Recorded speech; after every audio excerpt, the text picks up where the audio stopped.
Hey everyone, hope you're all having a great day. Counterpicking or counterswapping is a popular topic of discussion in the Overwatch community, and it sounds like a relatively simple thing, but there's a lot of different perspectives that are worth considering, ranging from is it real, is it important, is it necessary, is it fun, is it balanced, or is it practical? How you speak about the topic will depend a lot on which question you're mainly concerned about, which means that sometimes players may sound like they disagree, when in reality they're just approaching the topic from a different angle. As of the time of this video, counterpicking is talked about a lot. It's generally a popular topic in every hero-based game, but it's especially discussed in Overwatch because Overwatch is one of the rare hero-based games that allow you to swap mid-game. Additionally, Overwatch 2 was specifically advertised as being the game where you got to play the heroes that you wanted to play. Indeed, literally that is true, but what was meant by that statement is of course that every character would be viable in most situations. Meta will always exist, but what was promised was that with the removal of things like CC and the change to 5v5, it would never feel like you weren't able to play a character due to the enemy team's hero choice, or the map that you happen to be playing on. If this was in fact the goal, then perhaps something in the process has gone wrong. I personally never played Overwatch 1, so I can't comment on whether Overwatch 2 is better or worse in this regard, but from what I've heard, it doesn't sound like Overwatch 2 is any less about counterswapping.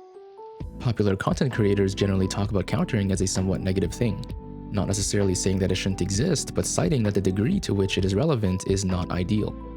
Top-level players like ML7 are quoted as saying that counterswapping is the essence of Overwatch, and other top-level players, primarily Awkward, will title their videos saying that counters don't exist.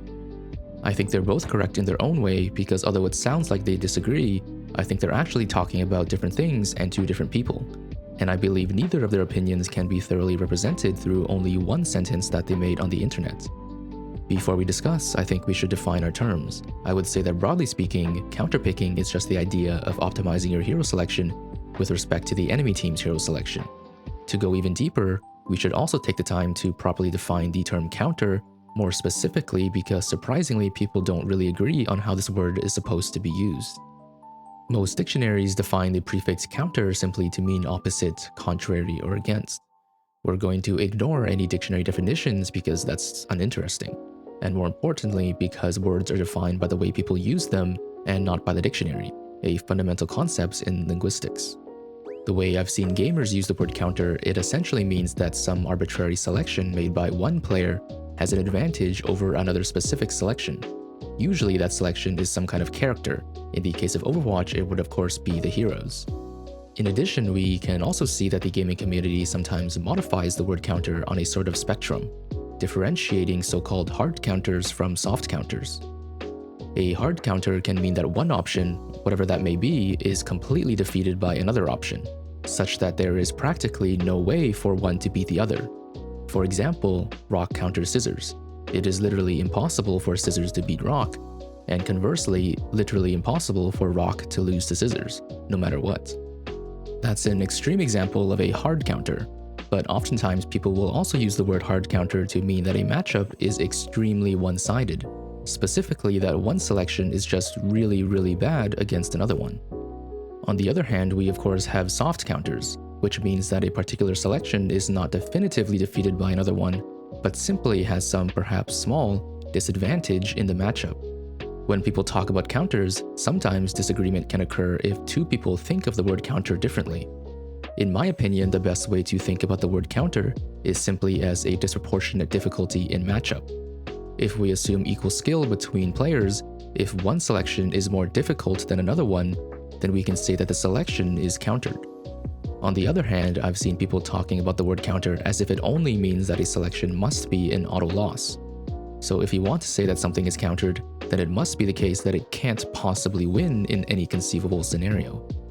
While I won't accuse anyone of anything, when I see players argue this way, it sounds like someone who just likes to be a contrarian, and for one reason or another prides themselves on holding unpopular opinions. And so to quote-unquote win the argument, they will arbitrarily define the keyword of the discussion to be so specifically extreme that they win the argument by definition. In order to oppose popular opinion and say that Overwatch doesn't have counters, someone might say that counter means an auto-loss matchup. Overwatch doesn't have auto-loss matchups, therefore Overwatch doesn't have counters. To be fair, I'm also defining the word counter to suit my perspective in the discussion, but I'm fairly confident that my definition, which is disproportionate matchup difficulty, is better because it's actually useful. If we define the word counter to be an auto loss, there isn't a single game in existence that I can think of, perhaps other than rock, paper, scissors, where the word counter would be useful. In reality, even if a matchup is not an auto loss, I think disproportionate matchup difficulty can still exist, and leads into the far more interesting conversation of whether the current state of Overwatch is in a good spot with respect to hero interactions. Obviously, Overwatch doesn't have auto loss matchups, so if you really insist on defining the word counter that way, then fine, you win. But my next question would simply be, what word do you want to use to mean disproportionate matchup difficulty? Because whatever word you use, that's the actual conversation I want to have when it comes to Overwatch. Moving forward, I hope it's clear that when I use the word counter, I mean disproportionate matchup difficulty. Or another way I've seen it defined is uneven skill value ratio, where a certain hero is simply capable of gaining value much more easily compared to a different hero. If we agree that this is what the word counter means in Overwatch, then I think there's a lot of interesting things that we could talk about. In particular, I think it's important to emphasize whether we're talking about counters from a theoretical perspective or a practical perspective. From a theoretical perspective, we would be talking about heroes without respect to players. And from a practical perspective, we would of course be taking the human element of games into account. Both perspectives are interesting in their own ways and will result in different kinds of discussions. Theory sounds silly on the surface because of course heroes need players, and why would we talk about games without talking about the people playing them? But the theoretical perspective is an important consideration in game design. It's like how we can talk about physics and its variety of frictionless surfaces and idealized scenarios without talking about the realities of engineering. If we talk about counters in theory, I think it's almost inconceivable to argue that they somehow don't exist. If we imagine 10 super intelligent AIs playing Overwatch to its absolute perfection, then it's difficult to imagine hero choice not being a part of the optimal decision-making process. Considering that the game was designed by humans, it's almost certainly the case that the differences between heroes will inevitably result in differences in theoretical performance. In a game with drastically different character designs, it's probably impossible to design a perfectly balanced roster, where hero choice truly doesn't matter. There will always be a meta no matter how well balanced the roster is. With that being said, perfection being impossible doesn't negate the fact that there are varying degrees of success. When most people talk about counter-swapping being an issue, they are talking about the fact that you are simply able to extract way too much value by simply picking another character, without doing much of anything else. The skill that it takes to switch heroes, which is really no skill at all, is greatly disproportionate to how much value the hero gets. The quote-unquote problem is that when players are of similar skill levels, hero choice feels too important. Keywords being similar levels of skill. Of course, if your skill level greatly exceeds that of other players in your game, then hero choice probably isn't going to matter all that much. But I think there's an argument to be made that if you have to be a smurf to enjoy playing a certain hero, then there's something fundamentally wrong with the game design. It can't just be boiled down to a skill issue, because if you are a smurf, you'll eventually end up in a skill level where you aren't a smurf anymore, no matter how skilled you are as a player. If you need to be the best player in the world in order to outplay your opponent's hero choice, then maybe the game design deserves some reconsideration. I personally think that it makes sense that games need to be fun no matter what skill level you're playing at. Indeed, I've seen some people argue that Overwatch is supposed to be a game of rock, paper, scissors, and that knowing which heroes to pick in certain situations is supposed to be part of the game. And they may go as far as to say that if you don't like switching heroes constantly, then don't play Overwatch. And this goes more into the realm of opinion rather than merely theory, but I will say that these kinds of comments are simply not the intelligent contribution that one may think it is. It's a fairly common occurrence in all kinds of conversations where one person says something is bad, and another person jumps in with, if it's bad, then leave. To be fair, it's not necessarily a malicious comment, they are simply implying that there's nothing the person can do to change these circumstances, so the only thing that they should do is avoid them in the first place. While not necessarily unfounded, the comment is just off topic. The fact that people criticize something doesn't always mean that they don't like it. Sometimes people criticize something because they do like it, but they believe that it could be better. The point of the discussion in the first place is predicated on the belief that those who can make changes care about making a better product for their community. And besides, sometimes people just like having discussions for fun. If no one talks about problems, that's exactly how problems never get solved. I've had certain people tell me that my opinion on counter-swapping being an issue is invalid because that's what Overwatch is supposed to be. And that's really the key point of disagreement. What is Overwatch supposed to be? Overwatch is not a naturally occurring phenomenon, so we don't need to wonder, we just have to ask the devs. And the devs have said that Overwatch 2 is supposed to be the game where you get to play the heroes you want. And I think reasonably, the assumed interpretation of what that means is that counter-swapping is not supposed to be a very big issue. Hence, it being an issue is why I and many others are talking about it. This really gets into the difference between theory and practice. I get that some people only like practical discussions, and therefore think that people having theoretical discussions are wasting their time. While I don't think theoretical discussions are necessarily a waste of time, I would agree that sometimes people tend to overlook practical solutions because they incorrectly attribute their problems to matters of circumstance. If we move away from what is fun and balanced and focus on a practical problem like ranking up, we might say that counter-swapping isn't actually an issue. I think this is the primary perspective of people like Awkward, who make seemingly controversial statements like counter-swapping isn't real. We have to keep in mind what they're talking about specifically, and perhaps more importantly, who they're talking to. I think it's fair to say that Awkward, at least when it comes to Overwatch, is an almost 100% practical person, rarely taking the time to address anything that isn't directly related to personal improvement. As an educator, he focuses on helping others learn how to rank up, and therefore makes it a point to go against players who blame their inability to rank up on things that aren't actual issues. Things like teammates, game balance, map design, and of course counter-swaps. A lot of players believe that counter-swapping is a necessity, to the point that they feel that players are almost morally obligated to swap if they're being countered, especially if their team is losing. Consequently, they swap every single time the enemy swaps, and they might believe that their one-trick teammates are the reason that they can't rank up. In saying that counter-swaps aren't real, Awkward is not talking about theory, and he's not talking to the developers. He's talking about practical solutions, and he's talking to the players trying to rank up. It's not that bad matchups aren't a thing. In fact, I'm confident that even Awkward believes that there are issues with the underlying design of the game. But nevertheless, counters are real, but counter-swapping or the lack of it is not a problem for ranking up, and that applies to both you and your teammates. Obviously, that doesn't really roll off the tongue as a video title. Ultimately, the vast majority of players, myself included, are simply not at a high enough level to where their potential to carry a game is significantly limited by hero choice, just due to the fact that their enemies aren't playing very optimally, regardless of whether they pick counters or not. The evidence for this fact just comes from the existence of very highly ranked players who one-trick, who maintain their rank despite playing into their counters quite often. What this tells us is that if you are at a lower rank, there's almost certainly something that you could do to improve your performance. It's not necessarily going to be easy or obvious, but the fact that you aren't rank 1 on your favorite hero while somebody else is a testament to how much better you could be.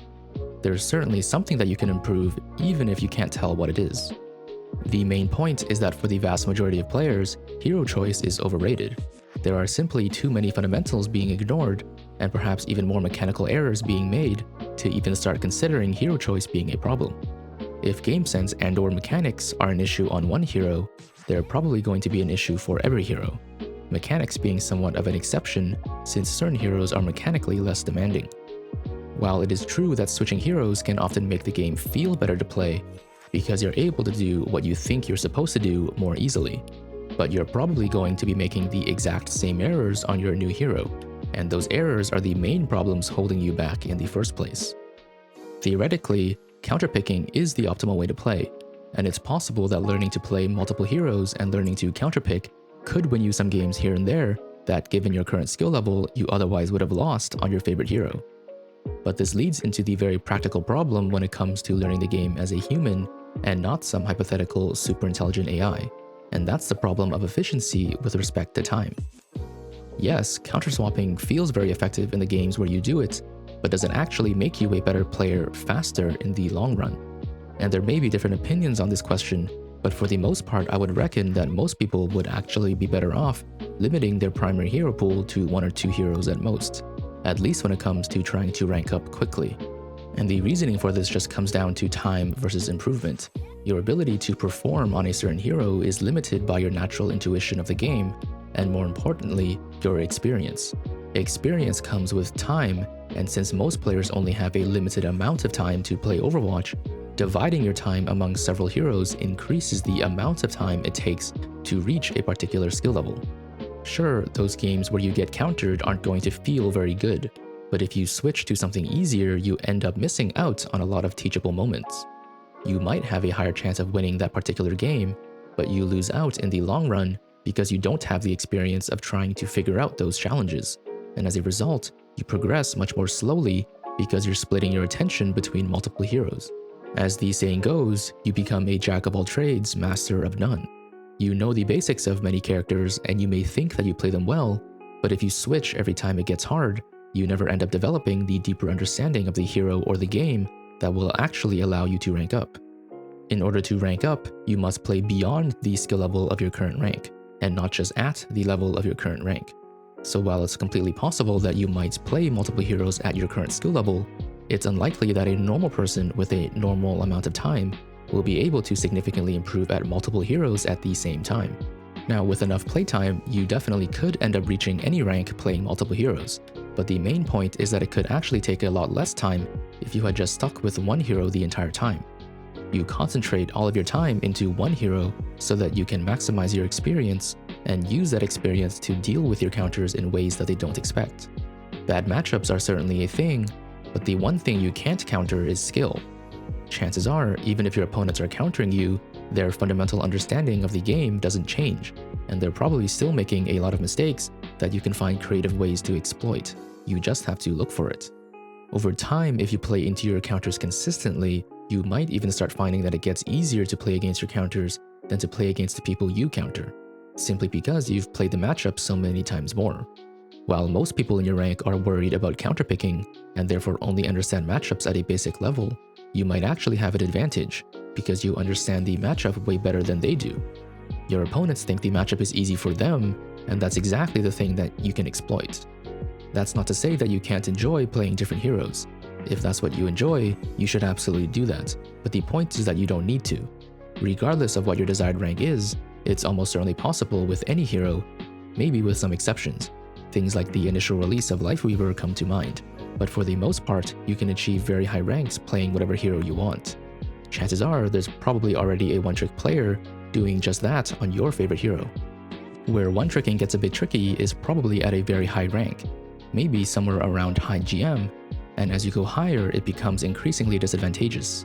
At those levels, players make so few mistakes that hero choice can actually start making a significant difference, especially if your hero is particularly niche. It's difficult to exploit inexperienced players because no one at that rank is actually inexperienced anymore. Players have genuinely put enough time into the game to have mastered several different heroes, and so bullying your counterpicks with superior game knowledge isn't as feasible. But even so, there are still one-tricks that manage to pull it off. All that being said, I don't think it's fair to say that counterswapping isn't an issue, just because it's not a practical obstacle to ranking up. Just because one-tricking is possible doesn't negate the fact that rampant counterswapping isn't an issue in other ways. It's perhaps the case that an endless desire to rank up shouldn't be necessary in order to enjoy a video game. The game should be enjoyable even if you're already satisfied being at whatever skill bracket you're currently at. The motivation to rank up is great, but it shouldn't be required. Different people may disagree with what Overwatch is ultimately about, but I think it's fair to say that many players don't like the fact that certain heroes are simply so ineffective, and more importantly, so unsatisfying when playing against a counter of the same skill level. There will always be bad matchups, and counterswapping will always be the theoretical best play.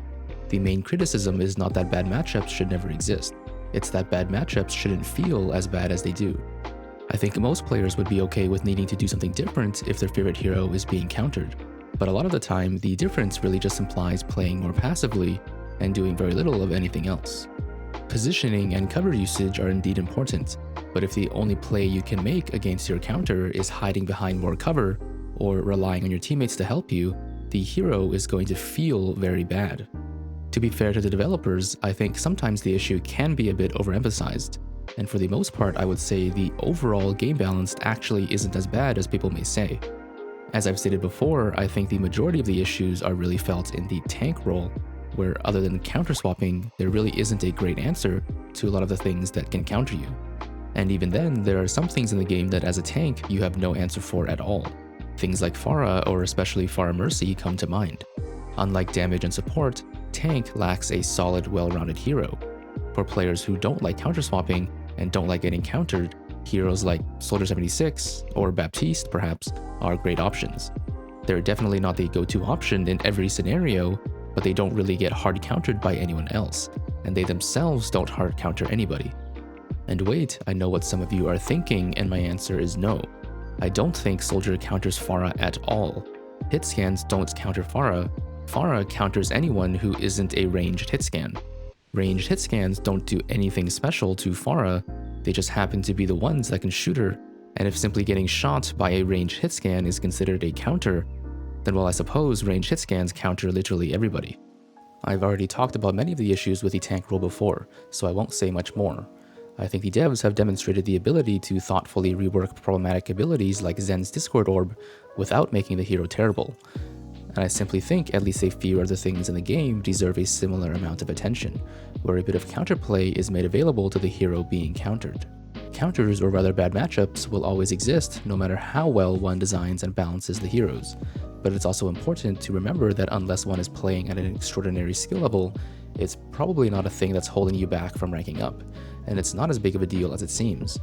At the same time, it's also important to remember that the competitive perspective isn't the only perspective when it comes to counters. Simply making hero interactions more fun and interesting is a good thing for the game. And that's all I have to say for now. If you made it this far, I want to thank you for watching. If you enjoyed the video, consider subscribing and leaving a like and comment to support the channel. Let me know your opinion on counter swapping. And with that, I hope you have a wonderful day.